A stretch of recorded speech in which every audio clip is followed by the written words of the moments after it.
Hello guys and welcome to my Final Fantasy game review. Now before I start talking about the game, please keep in mind this is my thoughts based on my experience.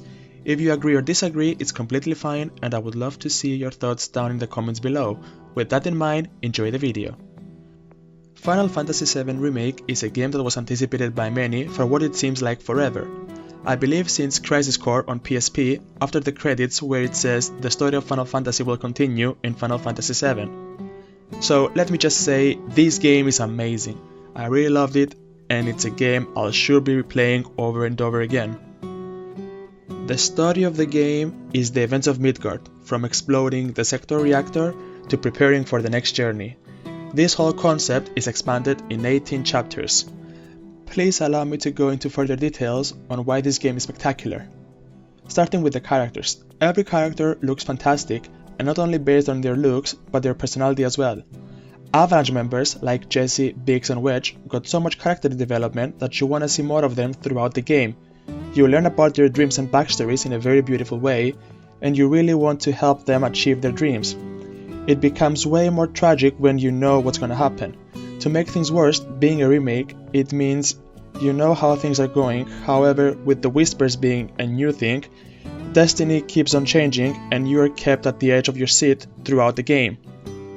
Since I refer to the Whispers, allow me to elaborate about their existence. Whispers are these ghosts that keep appearing throughout the game. Their purpose is to ensure that destiny won't change and whatever happened in the PlayStation 1 game should happen again on this one. However, since you fight them, you change fate itself and some events get altered, and this opens the door for SquareEnix to do whatever they want in the next two installments. The animation of the game is breathtaking. It fully utilizes the power of the Unreal Engine 4.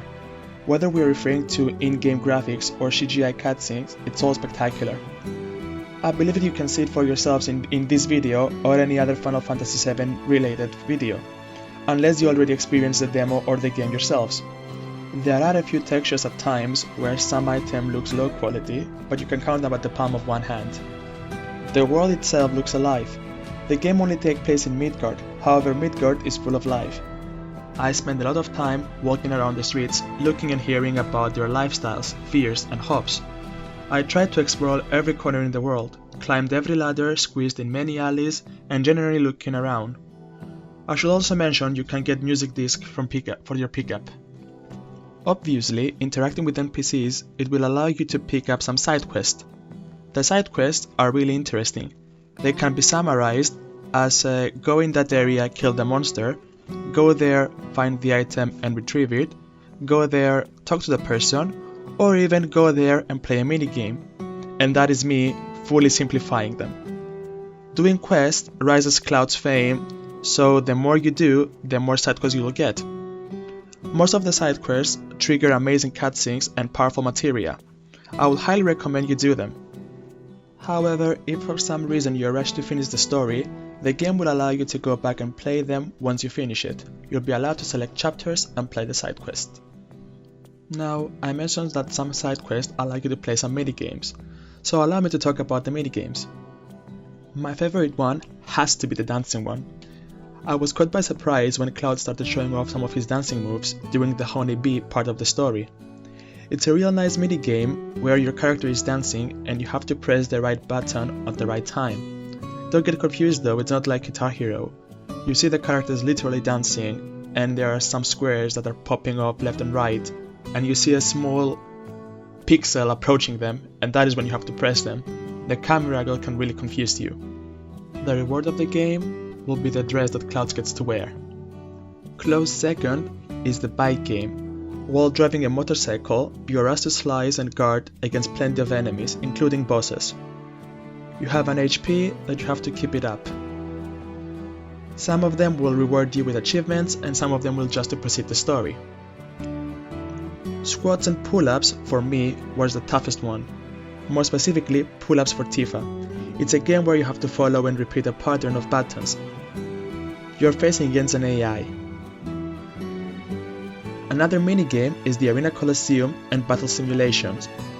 These are minigames where you face a number of enemies in hopes of making to the number 1.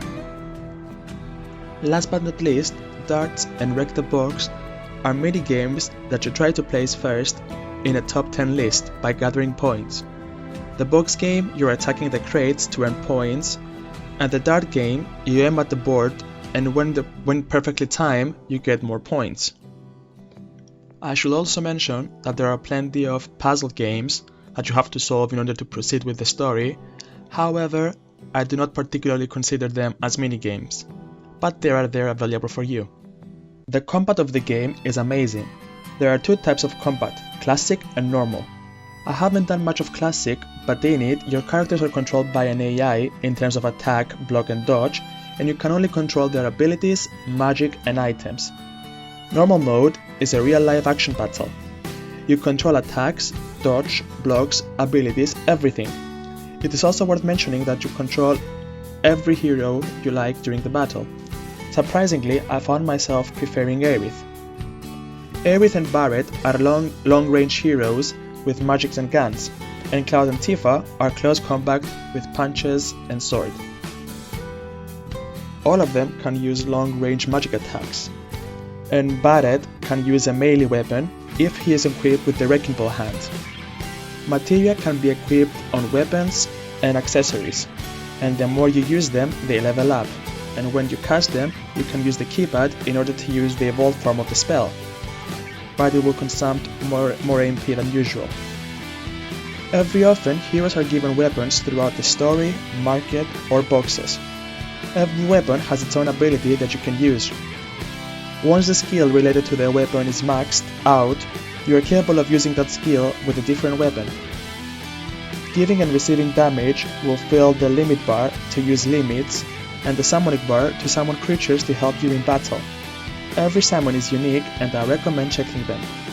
Summons can be obtained by VII training after you beat them, some were a pre-order DLC, and some of them are in the maps, and you have to locate them. Last thing I would like to discuss is the enemies, the bosses, and the music. The music is 100% perfect. Music in towns, characters and cinematics are amazing and very well used. Some of the instrumentals when combined with the acting can really make your emotions go, oh my god. And when Sephiroth appears, then the music goes, oh Jesus, what's gonna happen?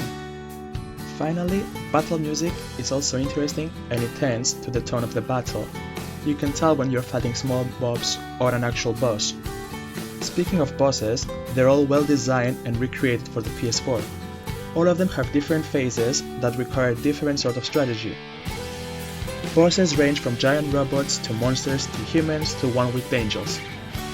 And let me say this, the battle against the one-winged angel is cinematic AF. That battle is gorgeous, you're jumping through buildings, cutting and slicing, everything. And the best thing is that they managed to put the entire party and not only Cloud.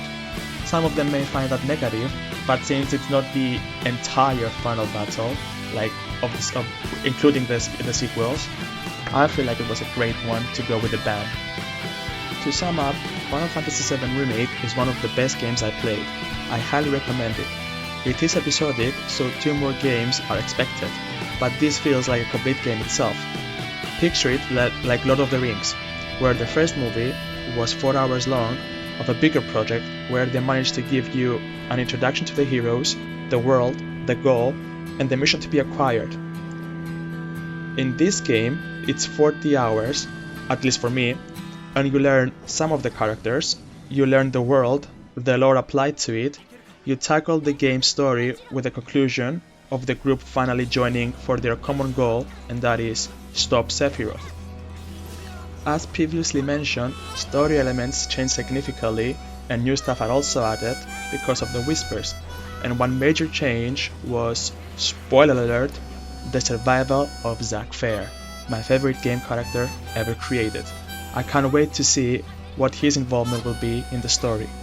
Now, if I was forced to sing the game for something, that would have been the English dubbing. Some actors are good, but some just don't feel like it. I don't know. That's only if I was forced. I hope you guys enjoyed this review and do let me know your thoughts on the game. The game has been out since April 10th on PS4. The rest of the platforms will receive it in 1 year since it's a 1-year exclusive for the PS4. Take care.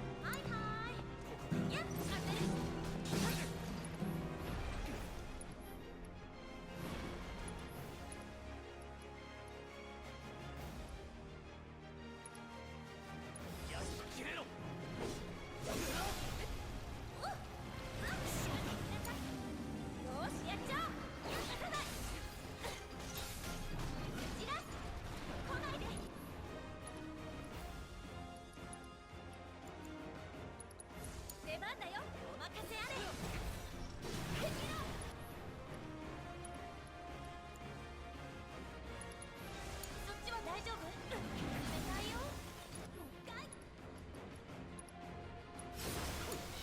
頑張るぞ。